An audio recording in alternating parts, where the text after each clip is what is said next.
Memasuki pertengahan Agustus, PSSI diketahui makin mengebut soal proses naturalisasi yang selama ini digaungkan. Yap, setelah Mauro, kali ini Pak Erik mengkonfirmasi jika 2 pemain lagi berkasnya udah masuk, yang mana harapannya September mereka udah bisa main ketika timnas uji coba melawan Kuwait dan Lebanon. Nah, kabar positif lainnya tentu soal perkembangan pemulihan 2 penyerang andalan kita, Ragnar Oratmangun dan Ole Roemeny. Untuk Wahaji meskipun udah sembuh, tapi dia masih harus menjalani pemulihan terutama untuk mengembalikan kebugarannya. Sedangkan untuk Ole, ia diketahui sampai menyewa pelatih dan chef pribadi untuk mempercepat recovery-nya. Jelas, kabar ini menjadi sebuah sinyal positif yang harapannya bisa menambah keyakinan untuk menyambut laga melawan Arab Saudi serta Irak di bulan Oktober nanti. Meskipun begitu, soal 2 nama baru yang katanya berkasnya udah masuk, masih belum diketahui pasti siapa. Walaupun banyak sumber mengatakan jika Emiliano Jonathans dan Adrian Wibowo adalah yang paling kuat rumornya. Namun, anggap aja itu semua benar. Maka jika semua lancar, termasuk mudah-mudahan Ragnar dan Ole yang bisa pulih, so pasti lini depan kita akan semakin banyak opsi yang mudah-mudahan bisa diolah dengan baik oleh tim pelatih. Karena melihat level intensitas di round 4, mencetak banyak gol adalah sesuatu yang 1.000.000% harus bisa diperjuangkan. Kita bintang di langit kelam malam.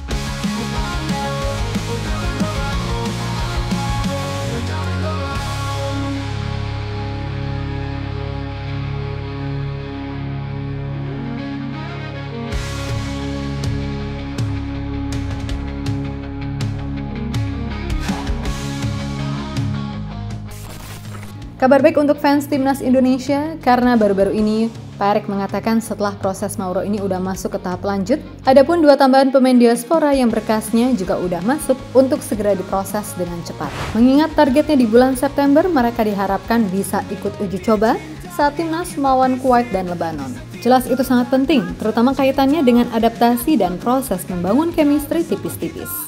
Meskipun begitu, sampai detik ini, Pak Erik masih merahasiakan 2 nama pemain baru. Walaupun sebelumnya ada yang mengatakan 3, tapi dalam hal ini bisa dipastikan kalau untuk sekarang setelah Mauro, baru 2 nama lagi yang prosesnya bisa diurus dengan cepat. Ya enggak, kita terus menambah lagi pemain yang punya daya dobrak di serangan. Ya makanya kemarin saya udah koordinasi dengan Pak Menpora, dengan Pak Menkum, dengan kantor kepresidenan. Nah, mungkin minggu depan kalau surat-suratnya sudah beres, karena kemarin sudah ada interview dari negara ke para pemain ini. Nah, suratnya kalau semua beres ya kita mulai kasih ke Pak Menpora, diproses ke Menkum, ke Mensesnek, Bapak Presiden, langsung ke DPR. DPR pun beberapa hari ini saya sudah mulai kontak untuk persiapan untuk 2 penyerang ini yang bisa juga membantu persiapan di bulan Oktober dengan bermain di bulan September melawan Kuwait dan Lebanon. Gitu. Siapa 2 pemain itu, Pak? Ya penyerang lah. Udah dikasih dokumennya, kata Bapak kan dokumen. Ya kan belum register, ya kita nggak boleh mendahului pemerintah dan DPR dong. Kalau sudah prosesnya black and white-nya baik itu. Saya nggak mau mendahului, kalau di sosial media sudah berisik, ya biarin aja. Tapi kalau saya harus patut dengan administrasi yang memang pemerintah support, DPR support, dan kami dari PSSI juga harus benar-benar taat itu. Cluenya aja deh Pak, main di Liga Belanda, Italia, atau di Inggris? Waduh, nggak tahu. Ya, meskipun dalam interview Pak Erik masih belum membeberkan siapa pemain yang dimaksud, namun dalam hal ini ada 2 nama terkuat yang benar-benar diyakini adalah mereka, Emiliano Jonathans dan Adrian Wibowo. Terus katanya Laurin Ulrich juga. Nah, kalau ini, ya kembali ke PSSI karena mereka pasti yang lebih tahu apakah berkasnya emang masih diteliti atau gimana. Harapannya sih dia bisa sekalian diangkut. Tapi yang jelas, untuk Emiliano dan Adrian Wibowo ini 70-80% udah pasti. Dan meskipun keduanya plus Mauro juga masih sangat muda, namun itu udah bisa menjadi tambahan amunisi yang bagus bagi Garuda untuk bersaing dengan Arab Saudi serta Irak. Jaminan langsung menang sih 50-50 ya, akan tetapi yang penting usaha dulu dan mudah-mudahan just gandos, kan gitu. Sementara itu, perihal Ragnar sama Ole, keduanya diketahui sedang sama-sama menjalani masa pemulihan. Dan menurut Pak Erik, perkembangannya positif walaupun kemungkinan untuk bisa main di bulan Oktober, terutama buat Ole ya, itu masih berat.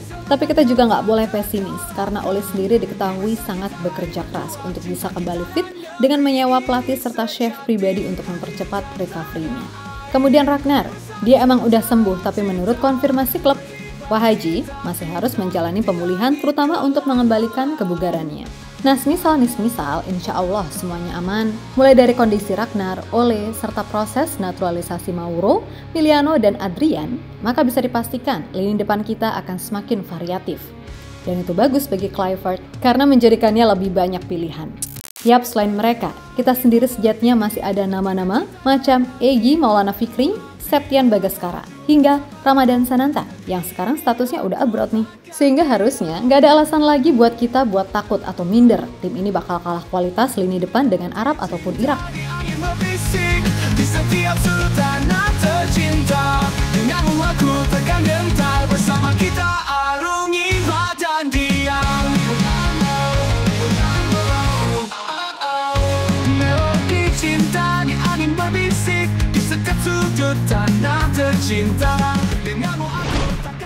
Yap, sebenarnya kalau mau dipukul rata, dari belakang sampai depan harusnya kita bisa menatap 2 laga di bulan Oktober dengan mantep-mantep bismillah.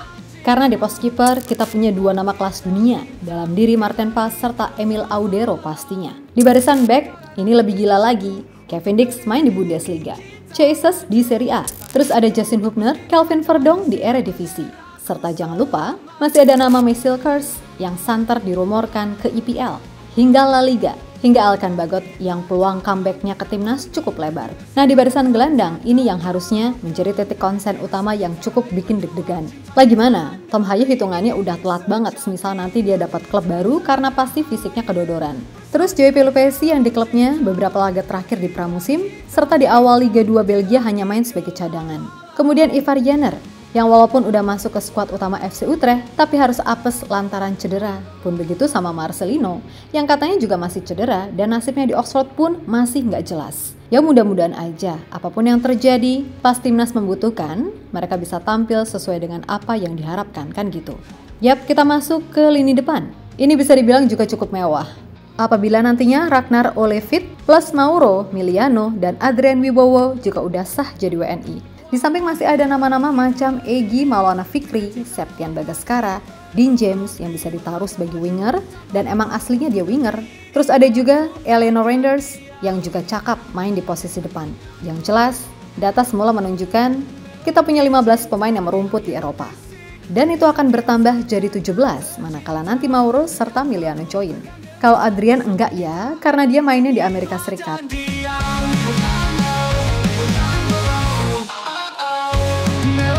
Cinta di angin berbisik di sekat sudut tanah tercinta.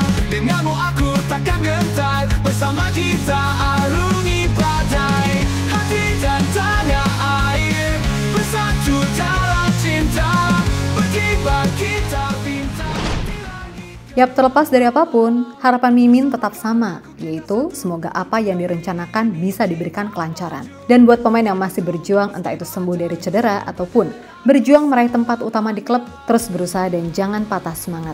Mimin percaya, kalian punya kemampuan untuk jadi lebih baik. Terus buat mereka yang main di Liga Asia, ASEAN, hingga khususnya Liga Super, kalian juga harus bisa menunjukkan hal-hal positif yang bisa membuat pelatih yakin. Ingat, 2 laga melawan Arab dan Irak, ibaratnya adalah 2 laga final yang akan mengubah hidup. Takdir itu pasti, namun kita nggak akan tahu takdir kita ini akan lolos atau enggak sebelum kita berjuang. Maka dari itu, kita harus terus push, lakukan persiapan sebaik mungkin.